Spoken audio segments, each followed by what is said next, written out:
আসলে জর্দা সেমাই পায়েস ছাড়া যেন বাঙালিদের উৎসব শুরুই হয় না। আসসালামু আলাইকুম।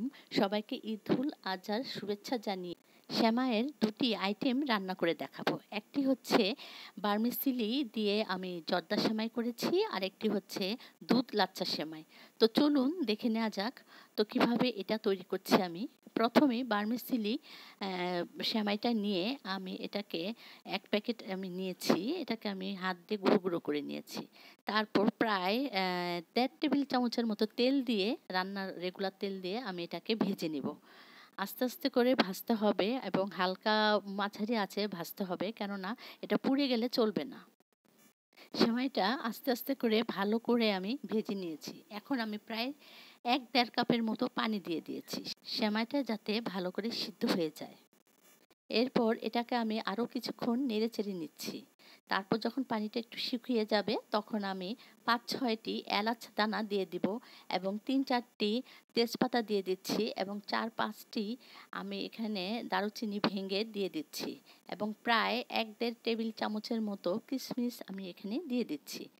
এখানে স্বাদমতো আমি চিনি দিয়ে দিচ্ছি, তবে আমি এখানে প্রায় ২ কাপের মতো চিনি ব্যবহার করেছি, আর সামান্য কিছু লবণও এখানে দিয়ে দিচ্ছি।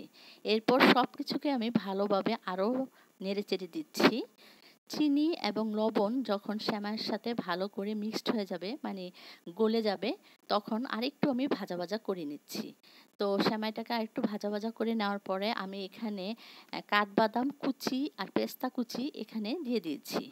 এরপর আরেকটু ভালো করে নেড়েচেড়ে দিচ্ছি।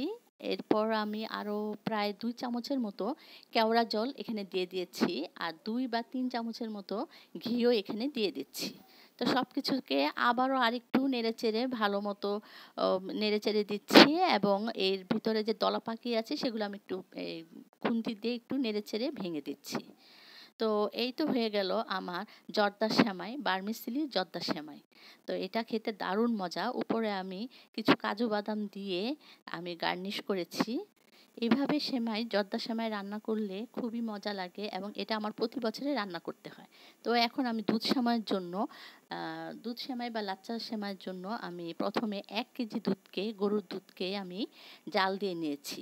তারপর প্রায় ৩ কাপের মতো আমি গুঁড়া দুধ এখানে দিয়ে দিয়েছি এবং এই লিকুইড দুধ আর গুঁড়া দুধ একসাথে আমি জাল দিচ্ছি কিছুক্ষণ। তারপর ৩-৪টি তেজপাতা দিয়ে দিয়েছি, ৫-৬টি এখানে এলাচ দানা দিয়েছি, আর ৪-৫টি দারচিনিও এখানে দিয়ে দিয়েছি। এরপর আমি এখানে আমার স্বাদ মতো এখানে আমি চিনি দিয়েছি, কম বেশি এখানে দিতে পারেন। আমি প্রায় ১.৫ কাপের মতো এখানে চিনি দিয়েছি, আর সামান্য পরিমাণে লবণও এখানে দিয়ে দিয়েছি। তারপর ভালো করে আবারও জাল দিচ্ছি, বলক আসলে এবং একটু চুলাটা কমিয়ে দিয়েছি। তারপর ঘন করে আমি এই দুধটাকে জাল দিচ্ছি, কারণ দুধটা যত ঘন হবে ততই এই সেমাইটা খেতে মজা লাগবে। তো লাচ্চা সেমাইয়ের প্যাকেট থেকে আমি এখানে পুরাটা দিব না, ১ প্যাকেট লাচ্চা সেমাই আমি এখানে এনেছি, কিন্তু পুরোটা আমি ব্যবহার করব না। এখানে প্রায় আমি ১.৫ কাপের মতো লাচ্চা সেমাই এই দুধের মধ্যে দিয়ে দিয়েছি। তবে এর আগে দুধটাকে আমি ফ্যানের বাতাসে আগে ঠান্ডা করে নিয়েছি, কারণ গরম দুধে যদি লাচ্চা সেমাই দেন তাহলে ওই লাচ্চা সেমাইটা দেখা যায় যে একদম ভারী হয়ে গিয়েছে এবং দুধটাকে টেনে নিয়েছে। তাই আমি এটা ঠান্ডা করে তারপরে এই লাচ্চা সেমাইটাকে দিয়েছি। আচ্ছা, তারপর এই সেমাই দেওয়ার পরে আমি কিশমিশও দিয়ে দিচ্ছি উপরে এবং কাঠবাদাম ও কিছু পেস্তা বাদামও কুচি করে এখানে দিয়ে দিয়েছি। এই তো সুস্বাদু এবং মজাদার দুধ লাচ্চা সেমাই। ভিডিওটি ভালো লাগলে প্লিজ আমার চ্যানেলটি সাবস্ক্রাইব করতে ভুলবেন না। আল্লাহ হাফেজ।